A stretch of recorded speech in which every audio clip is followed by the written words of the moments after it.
ಓಂ ಶಾಂತಿ. ಇಂದಿನ ದಿನಾಂಕ 5/5/2026. ಪ್ರಾರ್ಥ ಮುರುಳಿ ಬಾಪ್ತಾದ ಮಧುಬನ.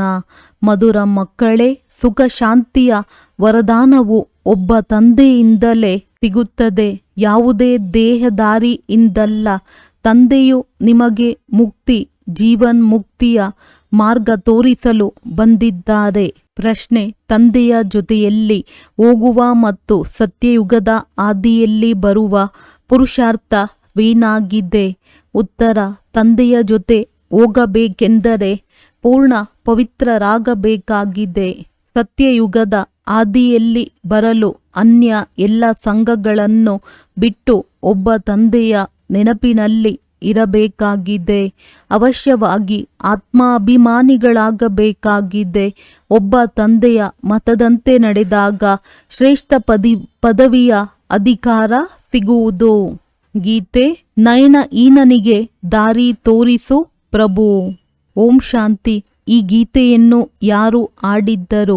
ಮಕ್ಕಳು, ಏಕೆಂದರೆ ತಂದೆಯಂತೂ ಒಬ್ಬರೇ ಆಗಿದ್ದಾರೆ. ಅವರಿಗೆ ರಚಯಿತನೆಂದು ಹೇಳಲಾಗುತ್ತದೆ. ರಚನೆಯು ರಚಯಿತನನ್ನು ಕರೆಯುತ್ತದೆ. ತಂದೆಯು ತಿಳಿಸಿದ್ದಾರೆ, ಭಕ್ತಿ ಮಾರ್ಗದಲ್ಲಿ ನಿಮಗೆ ಇಬ್ಬರು ತಂದೆಯರಿರುತ್ತಾರೆ. ಒಬ್ಬರು ಲೌಕಿಕ, ಇನ್ನೊಬ್ಬರು ಪಾರಲೌಕಿಕ. ಎಲ್ಲ ಆತ್ಮರ ತಂದೆಯು ಒಬ್ಬರೇ ಆಗಿದ್ದಾರೆ. ಒಬ್ಬರೇ ತಂದೆಯಾಗುವ ಕಾರಣ ಎಲ್ಲ ಆತ್ಮರು ತಮ್ಮನ್ನು ಸಹೋದರರೆಂದು ಹೇಳುತ್ತಾರೆ. ಆ ತಂದೆಯನ್ನು ಓ ಗಾಡ್ ಫಾದರ್, ಓ ಪರಮಪಿತ, ದಯೆ ತೋರಿಸಿ ಕ್ಷಮಿಸಿ ಎಂದು ಕೂಗುತ್ತಾರೆ. ಭಕ್ತರ ರಕ್ಷಕ ಒಬ್ಬ ಭಗವಂತನೇ ಆಗಿದ್ದಾರೆ. ಮೊಟ್ಟ ಮೊದಲು ಇದನ್ನು ತಿಳಿಸಬೇಕಾಗಿದೆ. ನಮಗೆ ಇಬ್ಬರು ತಂದೆಯರಿದ್ದಾರೆ. ಪಾರಲೌಕಿಕ ತಂದೆಯಂತೂ ಎಲ್ಲರಿಗೂ ಒಬ್ಬರೇ ಆಗಿದ್ದಾರೆ. ಬಾಕಿ ಪ್ರತಿಯೊಬ್ಬರಿಗೂ ಲೌಕಿಕ ತಂದೆಯು ಬೇರೆ ಬೇರೆ ಇರುತ್ತಾರೆ. ಈಗ ಲೌಕಿಕ ತಂದೆಯು ದೊಡ್ಡವರೋ ಅಥವಾ ಪಾರಲೌಕಿಕ ತಂದೆಯು ದೊಡ್ಡವರೋ? ಲೌಕಿಕ ತಂದೆಯನ್ನಂತೂ ಎಂದು ಭಗವಂತ ಎಂದು ಪರಮಪಿತ ಎಂದು ಹೇಳುವುದಿಲ್ಲ. ಆತ್ಮದ ತಂದೆಯು ಅವರೊಬ್ಬರೇ ಪರಮಪಿತ ಪರಮಾತ್ಮನಾಗಿದ್ದಾರೆ. ಆತ್ಮದ ಹೆಸರು ಎಂದೂ ಬದಲಾಗುವುದಿಲ್ಲ. ಶರೀರದ ಹೆಸರು ಬದಲಾಗುತ್ತದೆ. ಆತ್ಮವು ಭಿನ್ನ ಭಿನ್ನ ಶರೀರವನ್ನು ತೆಗೆದುಕೊಂಡು ಪಾತ್ರವನ್ನು ಅಭಿನಯಿಸುತ್ತದೆ, ಅರ್ಥಾತ್ ಪುನರ್ಜನ್ಮವನ್ನು ತೆಗೆದುಕೊಳ್ಳುತ್ತದೆ. ಕೊನೆಗೂ ಎಷ್ಟು ಜನ್ಮಗಳು ಸಿಗುತ್ತವೆ ಎಂದು ತಂದೆಯು ಬಂದು ತಿಳಿಸುತ್ತಾರೆ. ನೀವು ಮಕ್ಕಳು ತಮ್ಮ ಜನ್ಮಗಳ ಬಗ್ಗೆ ತಿಳಿದುಕೊಂಡಿಲ್ಲ. ತಂದೆಯು ಭಾರತದಲ್ಲಿಯೇ ಬರುತ್ತಾರೆ. ಅವರ ಹೆಸರಾಗಿದೆ ಶಿವ. ಶಿವನು ಪರಮಾತ್ಮನಾಗಿದ್ದಾರೆ ಎಂಬುದನ್ನು ತಿಳಿದುಕೊಳ್ಳುತ್ತಾರೆ. ಶಿವ ಜಯಂತಿ ಅಥವಾ ಶಿವರಾತ್ರಿಯನ್ನು ಆಚರಣೆ ಮಾಡುತ್ತಾರೆ. ಅವರು ನಿರಾಕಾರನಾಗಿದ್ದಾರೆ. ಹೇಗೆ ಆತ್ಮವು ನಿರಾಕಾರಿಯಾಗಿದೆ, ನಿರಾಕಾರಿಯಿಂದ ಪಾತ್ರವನ್ನು ಅಭಿನಯಿಸಲು ಸಾಕಾರದಲ್ಲಿ ಬರುತ್ತದೆ. ಈಗ ನಿರಾಕಾರ ಶಿವನಂತೂ ಶರೀರವಿಲ್ಲದೆ ಪಾತ್ರವನ್ನು ಅಭಿನಯಿಸಲು ಸಾಧ್ಯವಿಲ್ಲ. ಮನುಷ್ಯರು ಈ ಮಾತುಗಳನ್ನು ಏನೂ ತಿಳಿದುಕೊಳ್ಳುವುದಿಲ್ಲ. ನಯನಹೀನರಾಗಿದ್ದಾರೆ. ಈ ಶರೀರದ 2 ಕಣ್ಣುಗಳಂತೂ ಎಲ್ಲರಿಗೂ ಇದೆ. ಆತ್ಮಕ್ಕೆ ಜ್ಞಾನದ 3ನೇ ನೇತ್ರವಿಲ್ಲ. ಇದಕ್ಕೆ ದಿವ್ಯ ಚಕ್ಷುವೆಂದು ಹೇಳುತ್ತಾರೆ. ಆತ್ಮವು ತನ್ನ ತಂದೆಯನ್ನು ಮರೆತು ಬಿಟ್ಟಿದೆ. ಆದ್ದರಿಂದ ನಯನಹೀನರಿಗೆ ದಾರಿ ತೋರಿಸಿ ಎಂದು ಕೂಗುತ್ತಾರೆ. ಎಲ್ಲಿಯ ದಾರಿ? ಶಾಂತಿಧಾಮ ಮತ್ತು ಸುಖಧಾಮದ ದಾರಿ. ಸರ್ವರ ಸದ್ಗತಿ ದಾತ ಸದ್ಗುರು ಒಬ್ಬರೇ ಆಗಿದ್ದಾರೆ. ಮನುಷ್ಯರು ಮನುಷ್ಯರಿಗೆ ಗುರುಗಳಾಗಿ ಸದ್ಗತಿ ನೀಡಲು ಸಾಧ್ಯವಿಲ್ಲ. ತಾನು ಸದ್ಗತಿ ಪಡೆಯುವುದಿಲ್ಲ, ಅನ್ಯರಿಗೂ ನೀಡುವುದಿಲ್ಲ. ಒಬ್ಬ ತಂದೆಯೇ ಸರ್ವರಿಗೆ ಸದ್ಗತಿ ಕೊಡುತ್ತಾರೆ. ಆ ತಂದೆಯನ್ನೇ ನೆನಪು ಮಾಡಬೇಕಾಗಿದೆ. ತಂದೆಯು ತಿಳಿಸುತ್ತಾರೆ, ಯಾವುದೇ ಮನುಷ್ಯ ಮಾತ್ರರು ಮುಕ್ತಿ, ಜೀವನ್ ಮುಕ್ತಿ, ಶಾಂತಿ ಮತ್ತು ಸುಖವನ್ನು ಸದಾಕಾಲಕ್ಕಾಗಿ ಕೊಡಲು ಸಾಧ್ಯವಿಲ್ಲ. ಸುಖ ಶಾಂತಿಯ ವರದಾನವನ್ನು ಒಬ್ಬ ತಂದೆಯೇ ಕೊಡುತ್ತಾರೆ. ಮನುಷ್ಯರು ಮನುಷ್ಯರಿಗೆ ಕೊಡಲು ಸಾಧ್ಯವಿಲ್ಲ. ಭಾರತವಾಸಿಗಳು ಸತೋಪ್ರಧಾನರಾಗಿದ್ದಾರೆ. ಸತ್ಯಯುಗಿ ಸ್ವರ್ಗವಾಸಿಗಳಾಗಿದ್ದರು. ಆತ್ಮವು ಪವಿತ್ರವಾಗಿತ್ತು. ಭಾರತಕ್ಕೆ ಸ್ವರ್ಗವೆಂದು ಹೇಳಲಾಗುತ್ತದೆ ಯಾವಾಗ ಆತ್ಮರು ಪವಿತ್ರ ಸತೋಪ್ರಧಾನರಾಗಿದ್ದರು. ನೀವು ತಿಳಿದುಕೊಂಡಿದ್ದೀರಿ ಅವಶ್ಯವಾಗಿ. ಇಂದಿಗೆ 5,000 ವರ್ಷಗಳ ಮೊದಲು ಭಾರತವು ಸ್ವರ್ಗ ಸತೋಪ್ರಧಾನವಾಗಿತ್ತು. ಈ ಲಕ್ಷ್ಮೀ ನಾರಾಯಣರ ರಾಜ್ಯವಿತ್ತು. ಈಗ ಕಲಿಯುಗದ ಅಂತ್ಯವಾಗಿದೆ. ಇದಕ್ಕೆ ನರಕವೆಂದು ಹೇಳಲಾಗುತ್ತದೆ. ಇದೇ ಭಾರತವು ಸ್ವರ್ಗವಾಗಿದ್ದಾಗ ಬಹಳ ಧನವಂತನಾಗಿತ್ತು. ವಜ್ರ ವೈಡೂರ್ಯಗಳ ಮೆಹಲು ಇತ್ತು. ತಂದೆಯು ಮಕ್ಕಳಿಗೆ ನೆನಪು ತರಿಸುತ್ತಾರೆ. ಸತ್ಯಯುಗದ ಆದಿಯಲ್ಲಿ ಈ ಲಕ್ಷ್ಮೀನಾರಾಯಣರ ರಾಜಧಾನಿ ಇತ್ತು. ಅದಕ್ಕೆ ಸ್ವರ್ಗ ವೈಕುಂಠವೆಂದು ಹೇಳಲಾಗುತ್ತಿತ್ತು. ಈಗಂತೂ ಸ್ವರ್ಗವೂ ಇಲ್ಲ. ಇದನ್ನು ತಂದೆಯು ತಿಳಿಸುತ್ತಾರೆ. ತಂದೆಯು ಭಾರತದಲ್ಲಿಯೇ ಬರುತ್ತಾರೆ. ನಿರಾಕಾರ ಶಿವ ಜಯಂತಿಯನ್ನು ಆಚರಿಸುತ್ತಾರೆ. ಆದರೆ ಅವರು ಏನು ಮಾಡುತ್ತಾರೆ ಎಂಬುದನ್ನಂತೂ ತಿಳಿದುಕೊಂಡಿಲ್ಲ. ನಾವಾತ್ಮರ ತಂದೆಯು ಶಿವನಾಗಿದ್ದಾರೆ. ನಾವು ಅವರ ಜಯಂತಿಯನ್ನು ಆಚರಿಸುತ್ತೇವೆ. ಮನುಷ್ಯರು ತಂದೆಯ ಚರಿತ್ರೆಯನ್ನೇ ತಿಳಿದುಕೊಂಡಿಲ್ಲ. ದುಃಖದಲ್ಲಿ ಎಲ್ಲರೂ ಸ್ಮರಣೆ ಮಾಡುವರು ಎಂದು ಗಾಯನವಿದೆ. ಓ ಗಾಡ್ ಫಾದರ್, ದಯೆ ತೋರಿಸಿ, ನಾವು ಬಹಳ ದುಃಖಿಯಾಗಿದ್ದೇವೆ ಎಂದು ಕರೆಯುತ್ತಾರೆ. ಏಕೆಂದರೆ ಇದು ರಾವಣ ರಾಜ್ಯವಾಗಿದೆ. ವರ್ಷವೂ ರಾವಣನನ್ನು ಸುಡುತ್ತಾರಲ್ಲವೇ? ಆದರೆ ಈ 10 ತಲೆಯ ರಾವಣನು ಯಾರು? ನಾವು ಅವನನ್ನು ಏಕೆ ಸುಡುತ್ತೇವೆ? ಇವನು ಎಂತಹ ಶತ್ರುವಾಗಿದ್ದಾನೆ? ಯಾವ ಕಾರಣ ಅವನ ಪ್ರತಿಮೆ ಮಾಡಿ ಸುಡುತ್ತೇವೆ ಎಂಬುದನ್ನು ಭಾರತವಾಸಿಗಳು ಸ್ವಲ್ಪವೂ ತಿಳಿದುಕೊಂಡಿಲ್ಲ. ಏಕೆಂದರೆ ಜ್ಞಾನದ 3ನೇ ನೇತ್ರವಿಲ್ಲ. ಆದ್ದರಿಂದಲೇ ರಾಮರಾಜ್ಯ ಬೇಕೆಂದು ಬಯಸುತ್ತಾರೆ. 5 ವಿಕಾರಗಳು ಸ್ತ್ರೀಯಲ್ಲಿ, 5 ವಿಕಾರಗಳು ಪುರುಷನಲ್ಲಿಯೂ ಇವೆ. ಆದ್ದರಿಂದ ಇದಕ್ಕೆ ರಾವಣ ಸಂಪ್ರದಾಯವೆಂದು ಹೇಳಲಾಗುತ್ತದೆ. ಈ ಪಂಚವಿಕಾರಗಳ ರಾವಣನೇ ಅತಿ ದೊಡ್ಡ ಶತ್ರುವಾಗಿದ್ದಾನೆ. ಇವನ ಪ್ರತಿಮೆ ಮಾಡಿ ಸುಡುತ್ತಾರೆ. ಆದರೆ ರಾವಣನು ಯಾರು? ಯಾರನ್ನು ಸುಡುತ್ತೇವೆ? ರಾವಣನ ರಾಜ್ಯ ಪಂಚವಿಕಾರಗಳು ಎಂದಿನಿಂದ ಆರಂಭವಾಯಿತು ಎಂಬುದು ಭಾರತವಾಸಿಗಳಿಗೆ ಅರ್ಥವೇ ಆಗುವುದಿಲ್ಲ. ತಂದೆಯು ತಿಳಿಸುತ್ತಾರೆ, ಸತ್ಯ ತ್ರೇತಾಯುಗವು ರಾಮರಾಜ್ಯವಾಗಿದೆ. ದ್ವಾಪರ ಕಲಿಯುಗವು ರಾವಣ ರಾಜ್ಯವಾಗಿದೆ. ಸತ್ಯಯುಗದಲ್ಲಿ ಈ ಲಕ್ಷ್ಮೀನಾರಾಯಣರ ರಾಜ್ಯವಿತ್ತು. ಇವರಿಗೆ ಈ ರಾಜ್ಯವು ಎಲ್ಲಿಂದ ಹೇಗೆ ಸಿಕ್ಕಿತು ಎಂಬುದನ್ನು ಯಾರೂ ತಿಳಿದುಕೊಂಡಿಲ್ಲ. ಇವು ತಿಳಿದುಕೊಳ್ಳುವ ಮಾತುಗಳಾಗಿವೆ. ಇದರಲ್ಲಿ ಗಮನ ಕೊಡಬೇಕಾಗಿದೆ. ಅತಿ ಪ್ರಿಯ ತಂದೆಯಾಗಿದ್ದಾರೆ. ಆದ್ದರಿಂದಲೇ ಅವರನ್ನು ಭಕ್ತಿ ಮಾರ್ಗದಲ್ಲಿಯೂ ಕರೆಯುತ್ತಾರೆ. ಭಾರತದಲ್ಲಿ ಈ ಲಕ್ಷ್ಮೀನಾರಾಯಣರ ರಾಜ್ಯವಿದ್ದಾಗ ದುಃಖದ ಹೆಸರು ಇರಲಿಲ್ಲ. ಈಗ ದುಃಖಧಾಮವಾಗಿದೆ. ಎಷ್ಟೊಂದು ಧರ್ಮಗಳಿವೆ. ಸತ್ಯಯುಗದಲ್ಲಿ ಒಂದು ಧರ್ಮವಿತ್ತು. ಇಷ್ಟೆಲ್ಲ ಆತ್ಮರು ಎಲ್ಲಿ ಹೊರಟು ಹೋದರು? ಇದು ಯಾರಿಗೂ ತಿಳಿದಿಲ್ಲ. ಏಕೆಂದರೆ ನಯನಹೀನರಾಗುತ್ತಾರೆ. ಶಾಸ್ತ್ರಗಳಿಂದ ಯಾರಿಗೂ ಜ್ಞಾನದ 3ನೇ ನೇತ್ರವೂ ಸಿಗುವುದಿಲ್ಲ. ಜ್ಞಾನ ನೇತ್ರವನ್ನು ಜ್ಞಾನಸಾಗರ ಪರಮಪಿತ ಪರಮಾತ್ಮನೇ ಕೊಡುತ್ತಾರೆ. ಆತ್ಮಕ್ಕೆ 3ನೇ ನೇತ್ರವೂ ಸಿಗುತ್ತದೆ. ನಾವೆಷ್ಟು ಜನ್ಮಗಳನ್ನು ತೆಗೆದುಕೊಳ್ಳುವೆವೋ, ಸತ್ಯಯುಗದಲ್ಲಿ ಯಾವ ದೇವತೆಗಳ ರಾಜ್ಯವಿತ್ತೋ ಅದು ಎಲ್ಲಿ ಹೋಯಿತೆಂದು ಆತ್ಮವು ಮರೆತು ಹೋಯಿತು. ಮನುಷ್ಯರು 84 ಜನ್ಮಗಳನ್ನು ತೆಗೆದುಕೊಳ್ಳುತ್ತಾರೆ. 84 ಜನ್ಮಗಳ ಚಕ್ರಗೆಂದು ಹೇಳುತ್ತಾರೆ. ಆದರೆ ಯಾವ ಆತ್ಮವು 84 ಜನ್ಮಗಳನ್ನು ತೆಗೆದುಕೊಳ್ಳುತ್ತದೆ? ಯಾರು ಮೊದಲು ಭಾರತದಲ್ಲಿ ಬರುವರೋ ಅವರು ದೇವಿ ದೇವತೆಗಳಾಗಿದ್ದರು. ನಂತರ 84 ಜನ್ಮಗಳನ್ನು ಭೋಗಿಸಿ ಅಂತ್ಯದಲ್ಲಿ ಪತಿತರಾಗಿ ಬಿಡುತ್ತಾರೆ. ಏ ಪತಿತ ಪಾವನ ಎಂದು ಆಡುತ್ತಾರೆ. ಇದರಿಂದ ನಾವು ಪತಿತರಾಗಿದ್ದೇವೆ ಎಂಬುದನ್ನು ಸಿದ್ಧ ಮಾಡಿಕೊಳ್ಳುತ್ತಾರೆ. ಆದ್ದರಿಂದ ಏ ಪತಿತ ಪಾವನ, ನಮ್ಮನ್ನು ಪಾವನ ಮಾಡಲು ಬನ್ನಿ ಎಂದು ಕರೆಯುತ್ತಾರೆ. ಯಾರು ಸ್ವಯಂ ಪತಿತರಾಗಿದ್ದಾರೆಯೋ ಅವರು ಅನ್ಯರನ್ನು ಹೇಗೆ ಪಾವನ ಮಾಡುವರು?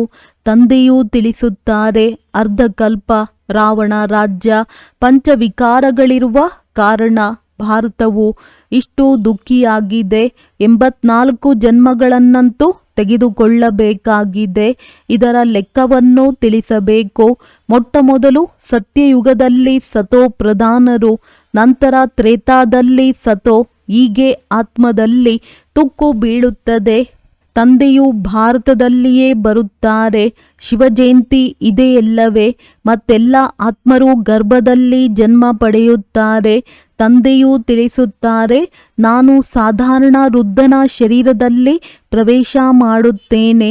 ಇವರದ್ದು ಬಹಳ ಜನ್ಮಗಳ ಅಂತಿಮ ಜನ್ಮವಾಗಿದೆ.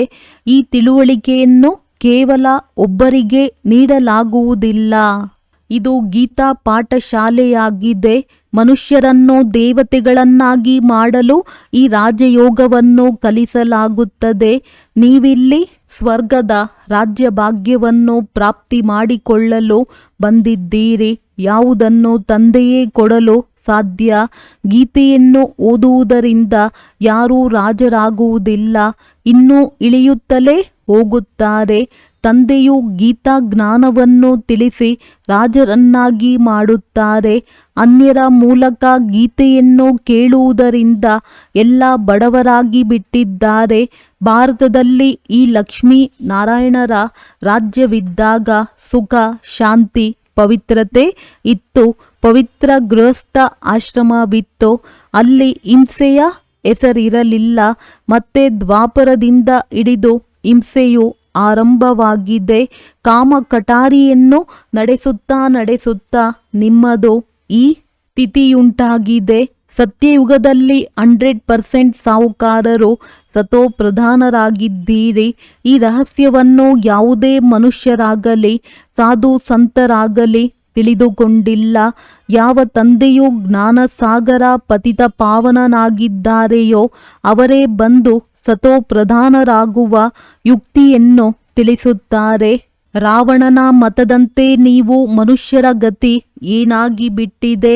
ರಾಜರೂ ಸಹ ಯಾವ ಪವಿತ್ರ ರಾಜರು ಬಂದು ಹೋಗಿದ್ದಾರೆಯೋ ಅವರ ಚರಣಗಳಿಗೆ ಬೀಳುತ್ತಾರೆ ಮತ್ತು ತಾವು ಸರ್ವಗುಣ ಸಂಪನ್ನರು, ನಾವು ನೀಚರು, ಪಾಪಿಗಳು, ನಮ್ಮಲ್ಲಿ ಯಾವುದೇ ಗುಣವಿಲ್ಲವೆಂದು ಆಡುತ್ತಾರೆ. ತಾವೇ ಬಂದು ನಮ್ಮನ್ನು ಮಂದಿರಕ್ಕೆ ಯೋಗ್ಯರನ್ನಾಗಿ ಮಾಡಿ ತಾವೇ ದಯೆ ತೋರಿಸಿ ಎಂದು ಹೇಳುತ್ತಾರೆ.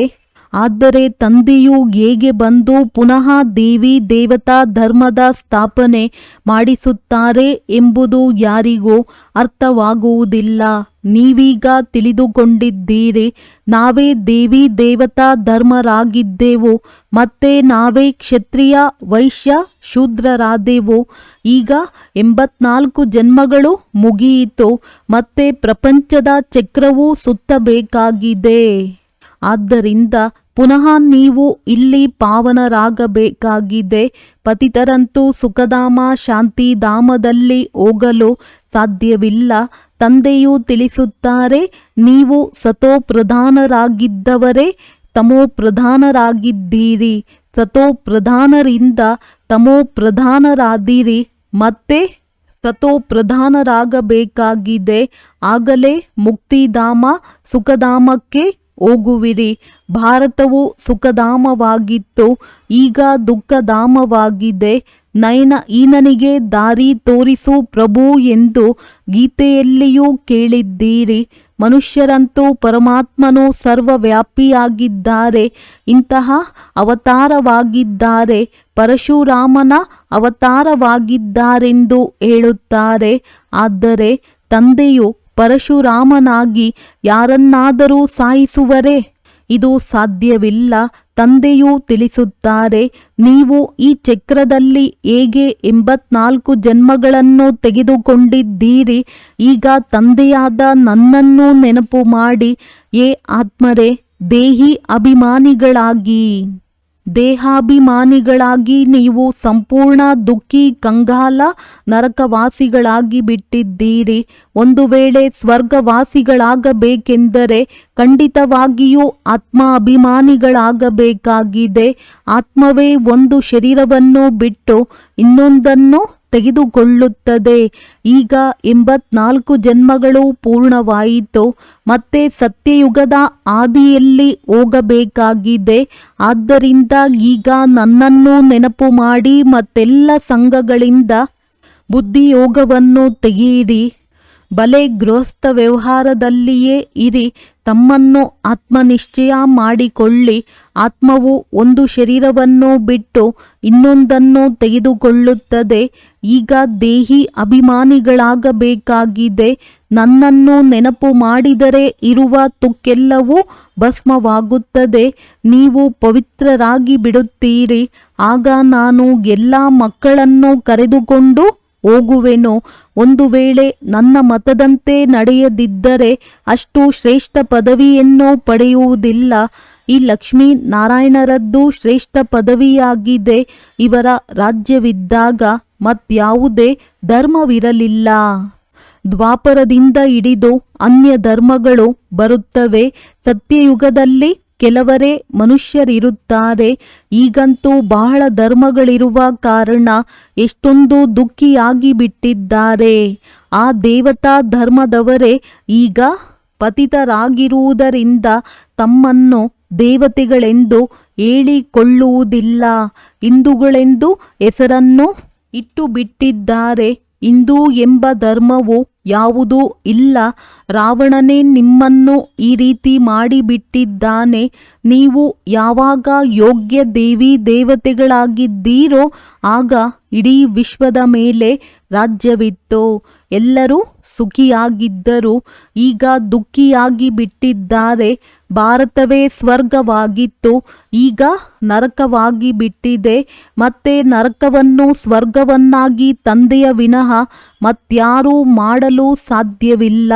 ದೇವತೆಗಳಿಗೆ ಸಂಪೂರ್ಣ ನಿರ್ವಿಕಾರಿಗಳೆಂದು ಹೇಳಲಾಗುತ್ತದೆ.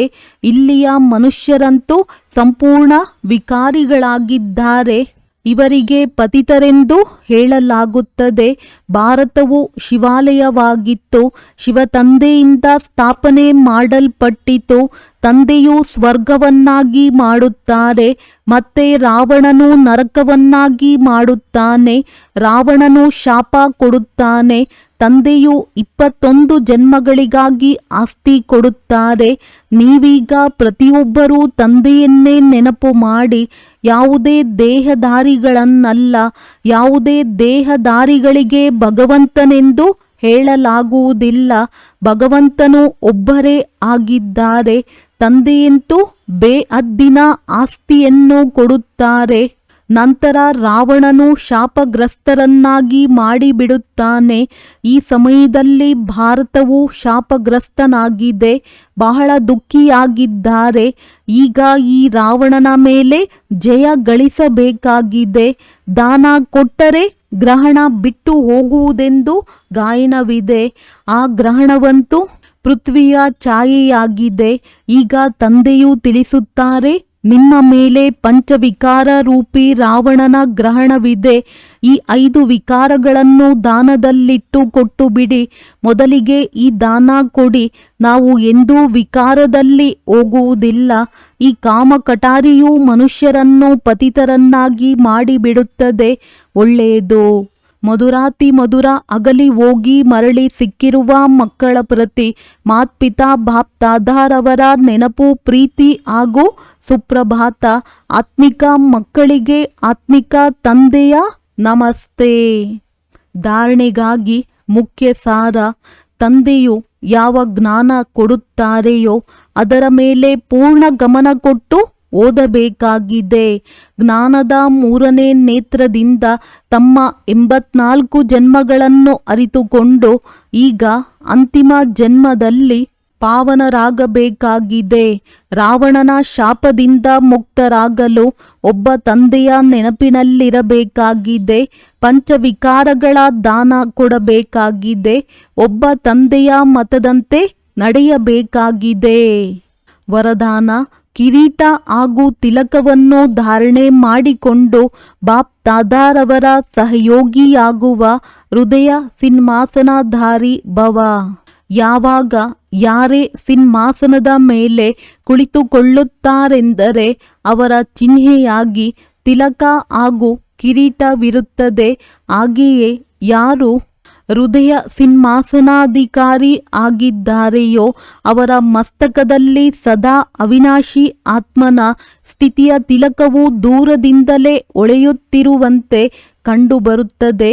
ಸರ್ವ ಆತ್ಮರ ಕಲ್ಯಾಣದ ಶುಭ ಭಾವನೆಯು ಅವರ ಕಣ್ಣುಗಳಿಂದ ಅಥವಾ ಮುಖದಿಂದ ಕಾಣಿಸುತ್ತದೆ. ಅವರ ಪ್ರತಿ ಸಂಕಲ್ಪ, ವಚನ ಹಾಗೂ ಕರ್ಮವು ತಂದೆಯ ಸಮಾನವಾಗಿ ಇರುತ್ತದೆ. ಸ್ಲೋಗನ್: ಸರಳ ನೆನಪಿಗಾಗಿ ಸರಳತೆಯ ಗುಣವನ್ನು ಧಾರಣೆ ಮಾಡಿಕೊಳ್ಳಿರಿ, ಸಂಸ್ಕಾರಗಳನ್ನು ಸರಳ ಮಾಡಿಕೊಳ್ಳಿರಿ. ಅವ್ಯಕ್ತ ಸೂಚನೆಗಳು: ಸದಾ ಅಚಲ ಅಡೋಲ ಏಕರಸ ಸ್ಥಿತಿಯ ಅನುಭವ ಮಾಡಿ. ಸಮಯ ಪ್ರಮಾಣ: ಈಗ ಸದಾ ಅಚಲ ಅಡೋಲ ಸರ್ವ ಖಜಾನೆಗಳಿಂದ ಸಂಪನ್ನರಾಗಿ. ಸ್ವಲ್ಪವೂ ಸಹ ಏರುಪೇರು ಆಗುತ್ತೀರಿ ಎಂದರೆ ಸರ್ವ ಖಜಾನೆಗಳ ಅನುಭವ ಆಗುವುದಿಲ್ಲ. ತಂದೆಯ ಮೂಲಕ ಸಿಕ್ಕಿರುವ ಖಜಾನೆಗಳನ್ನು ಸದಾ ಕಾಯಮ್ಮಾಗಿ ಇಟ್ಟುಕೊಳ್ಳುವ ಸಾಧನ ಆಗಿದೆ ಸದಾ ಅಚಲ ಅಡೋಲರಾಗಿ ಇರುವುದು. ಅಚಲರಾಗಿರುವುದರಿಂದ ಸದಾ ಖುಷಿಯ ಅನುಭವ ಆಗುತ್ತಾ ಇರುತ್ತದೆ. ಹೇಗೆ ವಿನಾಶಿ ಧನ, ಹೆಸರು, ಮಾನ್ಯತೆ, ಆಡಂಬರ, ಪದವಿ ಇತ್ಯಾದಿಗಳು ಸಿಗುತ್ತದೆ ಎಂದರೆ ಖುಷಿಯಾಗುತ್ತದೆ ಅಲ್ಲವೇ? ಇದಂತೂ ಅವಿನಾಶಿ ಖುಷಿಯಾಗಿದೆ. ಆದರೆ ಈ ಖುಷಿ ಅವರಿಗೆ ಇರುತ್ತದೆ ಯಾರು ಅಚಲ ಅಡೋಲ ಏಕರಸ ಸ್ಥಿತಿಯಲ್ಲಿ ಇರುತ್ತಾರೆ. ಒಳ್ಳೆಯದು. ಓಂ ಶಾಂತಿ.